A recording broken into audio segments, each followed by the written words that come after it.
Well,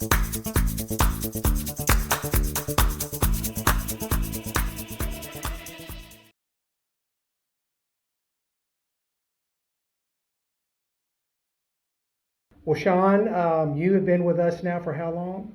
This is the end of the 5th year. Okay. Yep. Everybody, this is Sean Elliott. Sean is one of our great agents, having a tremendous year. How many homes have you sold this year over 2 million? Six.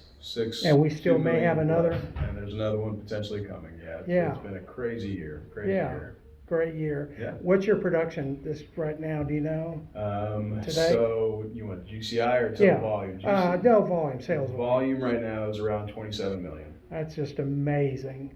My biggest year prior to this was like 15.5 million. So I mean, we're talking about nearly doubling the volume in a year, which is phenomenal. I mean, it's been great. And the thing about Sean is when he first started with us, he was a teacher. How long have you been teaching? 12 years, and coach. And he was so concerned that, which, rightfully so, that he wouldn't be able to make a living doing this.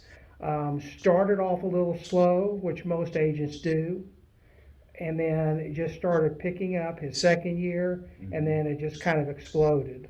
Yeah, well, I mean, we had 2 young kids, and my wife's a teacher as well, and so we went from 2 steady paychecks to 1 teacher salary and then straight commission. So yeah, it was pretty terrifying. And my goal year 1 was just to make what I would have made as a teacher, and I actually cleared that by a little bit on the back half. It was a slow first 6 months, and then a good second half of the year to get there, and then yeah, it just kind of took off from there. And I've said this to you guys in the room millions of times before, but it's just I surrounded myself with the right people and absorbed as much as I could and worked harder than everybody around me, and here it is. That's exactly right. What do you attribute your success to? Honestly, the people that I've been with. I mean, part of it is certainly my work ethic. We've been doing this, like we said, now for 5 years. I've met hundreds and hundreds of agents, and one of the things that I take away is that a lot of people just don't treat this as a job. They don't take it seriously. They don't work at it, and I definitely am the opposite of that. So I think that's helped. But again, it's the people in the room. I mean, we've got phenomenal admins that help with so many things, so that my focus can be on what I need to do for my business. I've learned from you and Rhonda. I've learned from Aaron. Every agent that's come through, I've taken away a piece of what they do well to build that into my tool belt. And so just the office, our Keller Williams office, has just been phenomenal with the educational opportunities, the agents in there, the connections, the people. So it's a whole bunch of different things added up. Yeah. It really is just the people that I've been lucky enough to meet along the way. Yeah, I agree. And one thing about you, Sean, is you're very detail oriented, and I can relate to that because I'm the same way. To a fault at times. But you stay in touch with people. You do what has to be done as far as being a successful realtor. You don't let deals just kind of slip away and fall through the cracks. You follow up. You're always prospecting for new business, and that's probably as much an attribute to you as anything.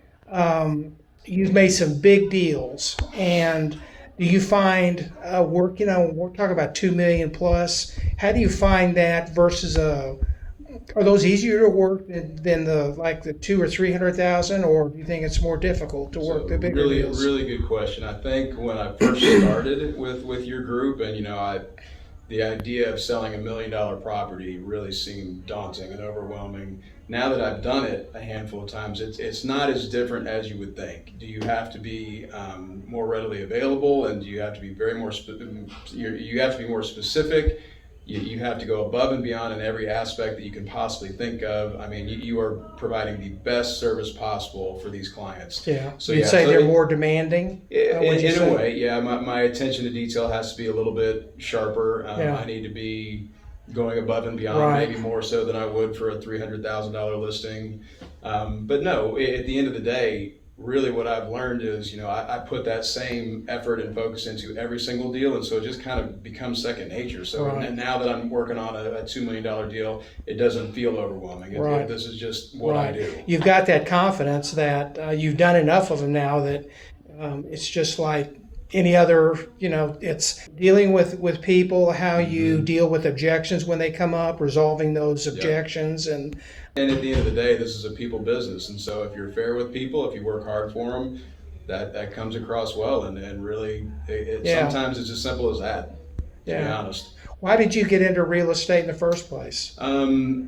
One, I wanted some flexibility with my schedule. I'd always been tied to, I have to be in a building at this time and I have to stay until this time, and I wanted a little bit of freedom with that. My kids were growing up, and so I wanted to make sure I could be at games and practices and be there for everything that they're going through. So the flexibility was appealing.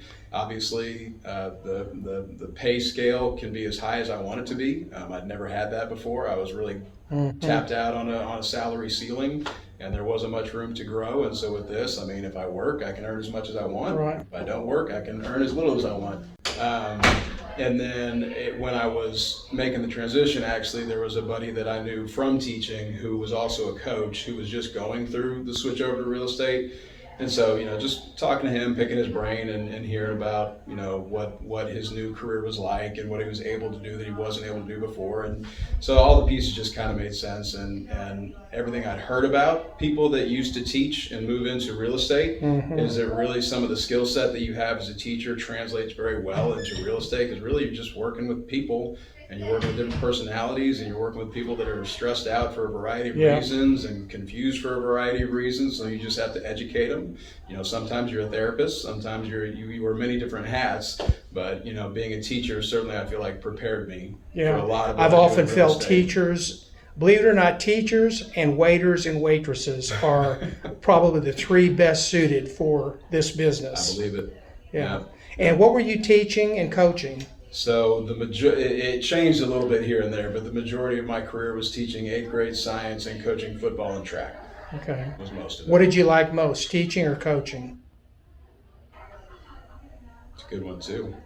I'm very competitive by nature. I've always been a sports nut, so I'd say I really enjoy the coaching aspect. That's really why I got into teaching, was to coach. That was kind of the end result that I wanted. But along the way, I really enjoyed teaching science. I really did. Kids were very interested with it. They got to use their hands. They got to dive in a little bit more. So, especially chemistry. For whatever reason, whenever we did our chemistry unit, we had a lot of fun. So, I found pieces of enjoyment throughout all of it. Yeah. And where were you teaching and coaching? In Richardson ISD for the first 7 years, and then McKinney ISD the last 5 years. Okay. Yeah. All right, now let's talk about your past a little bit. Sure. Where were you born? I've been local. I was born in Plano and went to school in Plano at St. Mark's over there by 75 and Collin Creek Mall.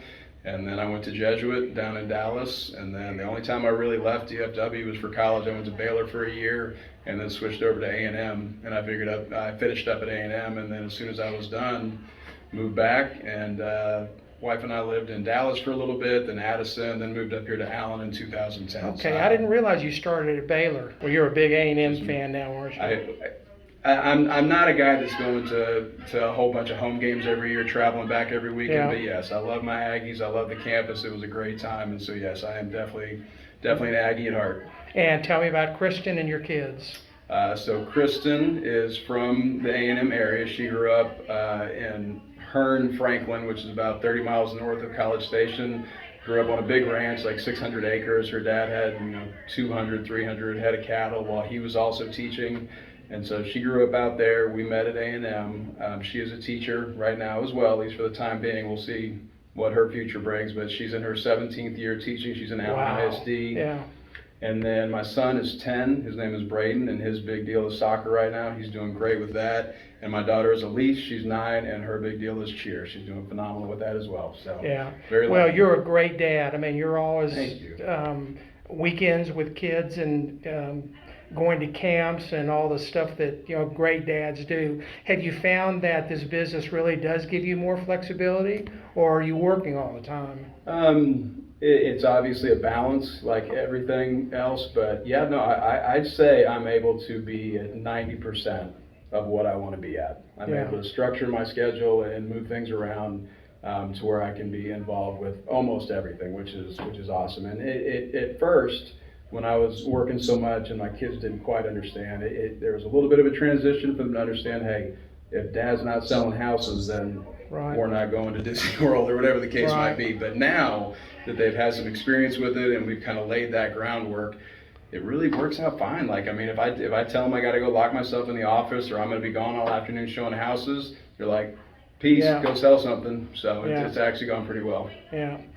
Okay, major plans, you got vacations coming up, what are you looking for? We started a new tradition last year, which I love, and so we're doing it again this year, is we get all of our Christmas shopping done early. Like, we are done before Thanksgiving. Everything is Are set. you serious? Yeah, no, so this is the new thing, and this is only year 2. But I told you, Sean's organized. To a fault. But yeah, so we're going to have all the Christmas shopping done, all the Christmas decorations are up. And so basically December we just take off. It's just, we get through the first couple weeks of when they got school, and then the day they're out, we head to Mexico. And so we're going to Cancun again, leaving the day that they're off school, and we go until essentially the day before Christmas Eve. And then you come back, Christmas is already done. So all the that's presents are like out. 3.5 weeks. You basically have a 3.5 week period of doing nothing. Which is And that's great. what's So, nice to be on a team too, is you've got people here that can help you out. 100%. If you're, 100%. I don't know how individual agents do it how they can take trips like that. That's one of the nice perks about being on a team. It's a huge advantage. And is it true, I hear that you vacuum your house once a day? You personally? Who told you that? Did I tell you that? No, what do you? Well, I will say that I have a big white Labrador and very nice dark hardwood floors, and I like my house clean, so you can read between the lines. Yeah. You got a nice pool. I know you're going to enjoy that. How long did it take to get that pool in? 9 months. Unbelievable. It was a process, but Yeah. honestly, even though we're not swimming in it right now, I'm out. We got a nice TV setup. I was out there watching the football game last night while the kids were running around, so we're already enjoying it, even though we're not swimming in it yet.